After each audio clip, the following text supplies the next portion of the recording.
ข้าเชื้อชนถิ่นไทยแต่ยังทำที่คือกองดินไทยไทยอย่าคนไทยเช่นชาติของมัน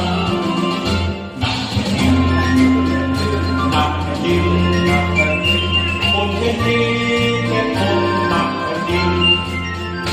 คนใดยุ่งยงผูกพันให้ด้วยกันหวังให้แต่ละกายปลุกระดมให้คนให้สังคมผู้เป็นฝ่ายเพื่อคนไทยฝ่ายคนเองค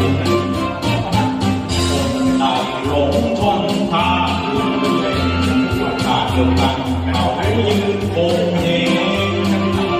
ได้สักที่เกิดการเกิดปัญหาไทยกับเองมีกับชาติเป็นเพลงดังยากของมันหนักแผ่นดินหนักแผ่นดินคนเช่นนี้คนหนักแผ่นดินคนใดขายตรงขายชาได้การชี้ทางให้ศัตรูเขาร้ายกลำให้ทลายทางสู้เมื่อศัตรูตรงเสียที่มันคนใดคิดร้ายกาจประเพณีของไทยไม่ต้องการเตือนหุ้นอคติเชื่อรัฐที่ทำทางแค่น้ำมันมา